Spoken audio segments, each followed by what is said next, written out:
Hi, Boulder Bookstore. I'm so happy that you invited me to speak on your YouTube channel today. And I'm Thushanthi Ponweera. I'm the author of I Am Kavi, which is my debut middle grade verse novel. And if I'm to give you a brief synopsis of the book, it's where 10-year-old Kavi, she's from a poor family in in a rural village in Sri Lanka, kind of like a border village, bordering the north and east where the war is taking place. And her father has come back home a crippled soldier, and he has recently passed away. And she's not too happy because her mom has remarried her father's best friend. And to complicate things further, she is now pregnant. And Kavi's plans of passing the scholarship exam in grade five, where she can then be transferred to a better school in the city. And her plan was to pass it and then take her mother along with her. But all her plans come crashing down, and she decides, okay, I'm going to go without her, and I'm going to find myself new people who'll love me and who'll want me because she thinks her mother doesn't want her anymore. So she goes to live with her aunt, who is working as a maid in a wealthy family's home in Colombo, and she starts to go to school from there. So her new school has a lot of um, a lot of wealthy kids, and they're from affluent families. They have a lot of nice things and they're very cool. They dress well, and Kavi is just simply awed by all this and she wants in. So she decides to kind of reinvent herself by lying and pretending she's actually the daughter of the people who the house her aunt works at belongs to. And it goes on from there. And once again, her plans go terribly wrong. And yeah, it's about how she realizes what's important, who is important, and figures out who really loves and accepts her for who she is. If I'm to think of the inspiration for this story, I'll have to go back to my teens because I first wrote this story as a short story for a school competition when I was 17 years old. And I think I've always been kind of upset by the disparities I saw around me. Growing up in Sri Lanka, there is a big gap between the haves and the have-nots. And it bothered me. So I think the first form of this story was the girl was 10 years old, sitting, she had already gone to a new school and they ask her where she's from. And she's too embarrassed to say that her mom has remarried because there's a huge stigma around those things. At least there was back in the 90s. And it's about how she lies and how she remembers the five precepts in Buddhism. And one of them is where they tell you not to lie. And it's this emotional kind of internal battle in her mind. And that was a short story. And I've always loved that story. I've been proud of that. I won the competition, so that's always been like a little achievement in my head. And I had completely kind of neglected to keep writing as I grew older because I went on to do management and I went into marketing and branding. And this is something that this talent, I guess, I chose to revive it during the pandemic. And I've always wanted to write a book. And I used to think that I could not write a fictional novel because I've never written much fiction. It's always been like blogging and writing how I'm feeling. So when I was looking for inspiration, I thought, hey, this story has some good bones. I had watched a few webinars on plotting and outlining, and I was like, hey, I kind of have an outline here already. Let me see what I can do. So I basically took that story and gave it a backstory and a what happens next story. So that's that. that was my inspiration for this book. I think this is something verse novelists get asked a lot. Why did you decide to write this story in verse? And I hope there will come a day when verse novels are as commonplace as regular prose novels. I think as someone who is used to writing free verse, mainly because I'm usually easily distracted and there's always something else calling for my attention. And when I'm feeling things, I decide to jot it down in a little poem on my phone. And I mean, back then it was notebooks, but now more recently it was on the phone. And when I found out that there were entire books written in verse, it just felt natural to me. So yeah, I think it was because it's been done before me that I knew it was possible. And I was really happy that I could explore writing a novel in verse. But I think it's still very new to most audiences. And I'm glad that more publishers are choosing to publish verse novels. And I hope that there'll be many more in the future because I just love them. So the next question that Border Books has sent me is, did I have to do any research into the Civil War when writing this book, or did I rely mostly on my own memories and the memories of my family? Um, so it would be mostly the latter because I was born into the Civil War. So it officially kind of started in 1983 July, and I was born in 1984 July. And it ended when I was maybe, I think, 25 or yeah, around that time. So all I knew was the war, and I think that's basically was my life. So those were all the memories I had. I mean, life with a war running on in the background. I was privileged enough to not be in the midst of it as there were so many affected and so many had to leave the country because it was impossible to live here as they were affected by the violence and the brutality. And also, many did leave better, for greener pastures because it didn't feel safe anymore. But my parents didn't decide to leave. They didn't make me feel unsafe, although there were bombs going off all the time, even in Colombo, and you'd see it on the news all the time. And you'll notice that even in the book, Kavi watches these things on the news. It was very normalized for us. I didn't feel huge fear ever, like thinking this could be the day that something could happen when I'm on my way home, or my parents might, get affected at any time. Um, and we lived very full, happy. I had a very full, happy childhood and had a relatively normal life up until the war was over.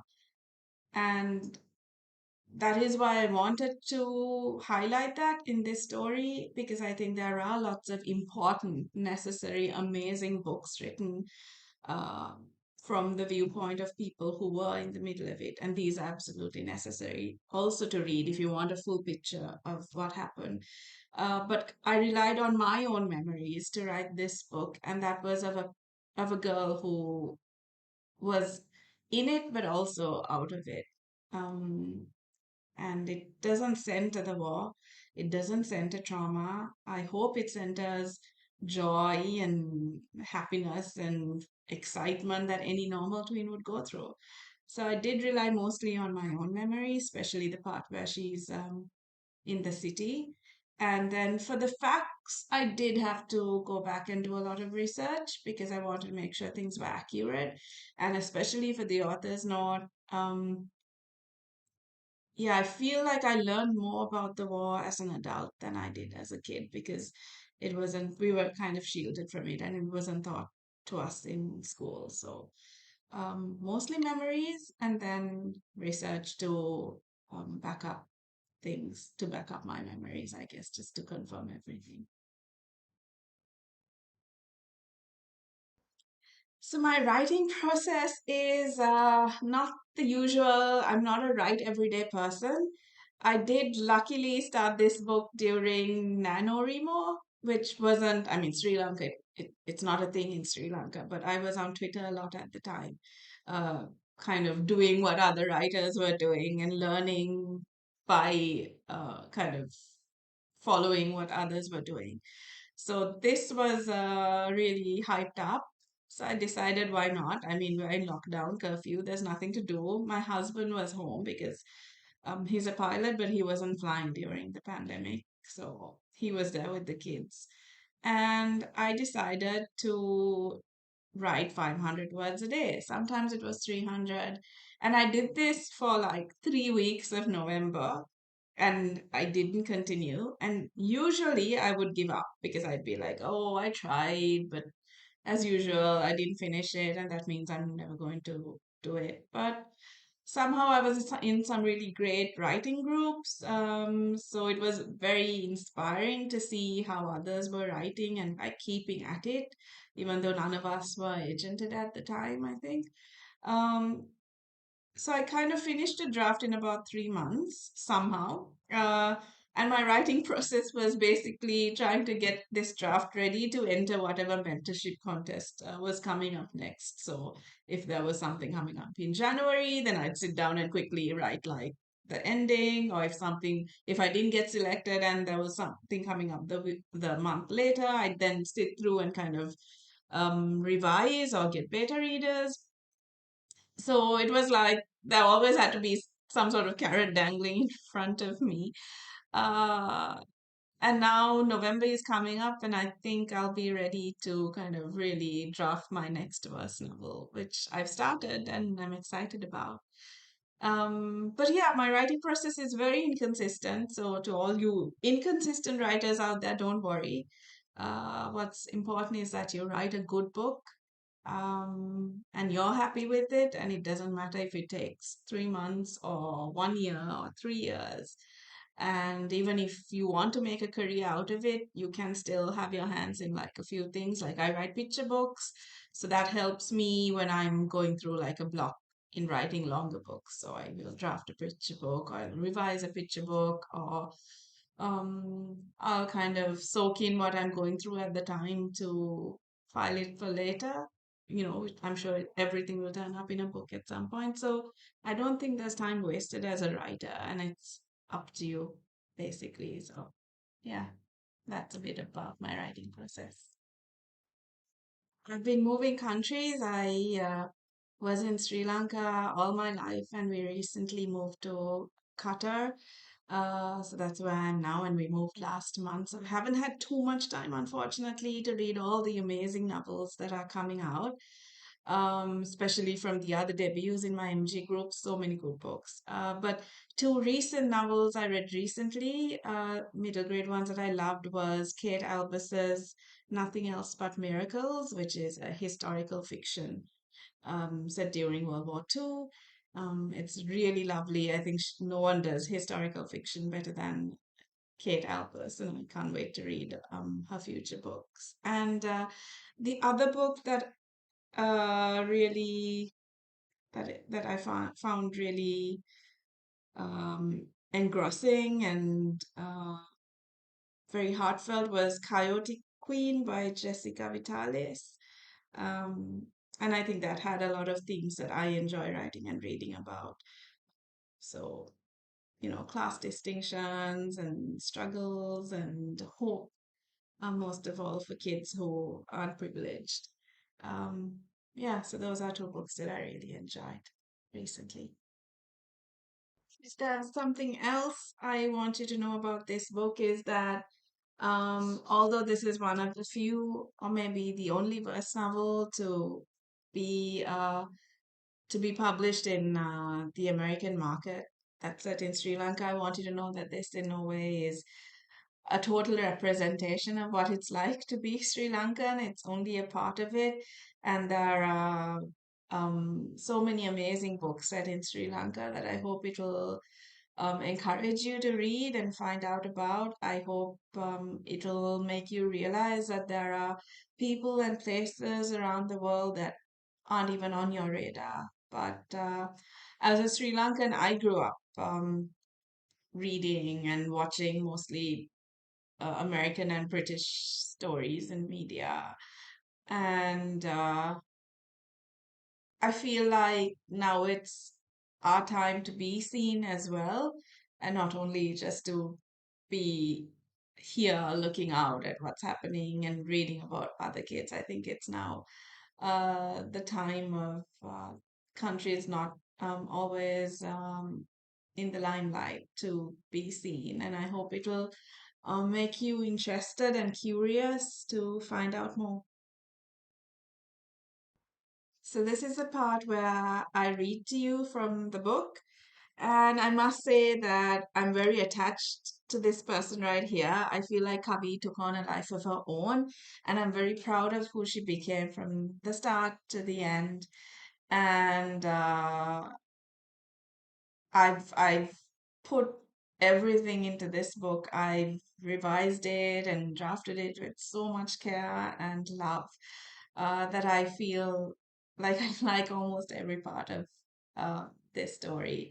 I don't know if I'll feel that way about my other books, but this is my first one, and I'm going to cherish this feeling. So, this is the part where she is about to sit for her exam. It's the day of her exam, and it also reveals a bit of about her motivation for it. A seed. The morning that greets me on the day of my exam is sunny and promising. It's going to be a good day. Amma takes her time plaiting my hair, exhaling noisily while she does, so I know she's as nervous as I am. She reaches into a tiny paper bag and draws out two long black ribbons. She looks into my eyes and smiles as she ties them to the end of my two plaits. Her smile is like water to the tiny seed of hope in my heart. Hope is what makes the weeks of waiting for the results easier. It makes the days fly faster and the months seem shorter and even Siripala slightly more bearable. Whenever my spirits fall, hope is what gently lifts them up, reminding me of how different my future can be. Hope is what makes me believe that my plan might actually work.